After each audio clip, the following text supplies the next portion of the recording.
अस्सलाम वालेकुम रहमतुल्लाहि व बरकातुहू। आप लोग देख रहे हैं द न्यूज़ नो और मैं हूं आपका अपना मेज़बान मुजम्मिल भट्ट।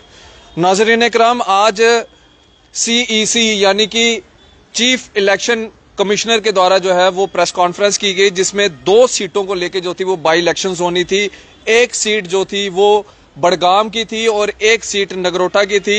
उन इलेक्शंस को जो है फिलहाल के तौर के ऊपर जो है वो स्थगित कर दिया गया है, क्योंकि स्नो इस समय जो है वो कश्मीर में काफी बर्फबारी जो है वो देखने को मिल रही है। उसके चलते जो है इस समय बाई इलेक्शंस जो है वो वहां पे डेफर कर दिए गए हैं। आपको याद होगा जब असेंबली के चुनाव हुए थे, सीएम उमर अब्दुल्ला साहब जो थे वो 2 असेंबली सीटों के ऊपर उन्होंने कंटेस्ट किया था, जिसमें से एक सीट बडगाम की थी और एक गांदरबल की थी, और दोनों की दोनों सीटें पर वो जो थे उन्होंने अपनी जीत जाहिर की थी। और उसके बाद जब उनको ओथ लेनी थी, ओथ लेने के समय उनको सिर्फ एक ही सीट को जो था वो अपने पास रखना था और एक सीट को उन्होंने छोड़ना था। उन्होंने गांदरबल वाली सीट, जो कि उनकी फैमिली सीट भी कहा जाता है, होम सीट कहा जाता है, वो सीट अपने पास रखी और बडगाम सीट जो थी उन्होंने वहां पे उसको छोड़ दिया था।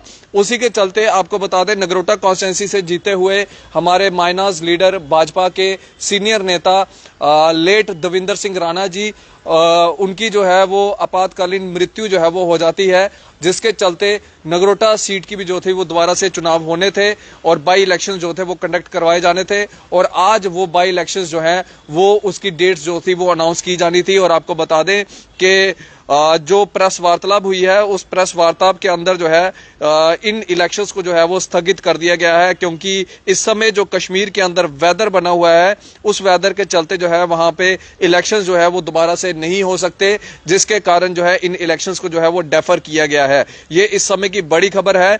अब CEC का ये कहना है कि जब मौसम जो है वो साफ होगा तब इन 2 सीटों के ऊपर दोबारा से जो है वो बाई इलेक्शंस जो है वो करवाई जाएंगी। ये इस समय की बड़ी खबर है। वीडियो को साथ के साथ शेयर कीजिएगा। और देखने वाली बात यह है कि नगरोटा कॉन्स्टिट्यूंसी से क्या दविंदर सिंह राणा जी की जो बेटी हैं, क्या वो इस बार जो है वो भाजपा का मैंडेट लेके जो है वो इलेक्शन में उतरेंगी, और क्या उमर अब्दुल्ला साहब जो है वो अपने बेटे को बडगाम सीट से जो है वो उनको खड़ा करेंगे।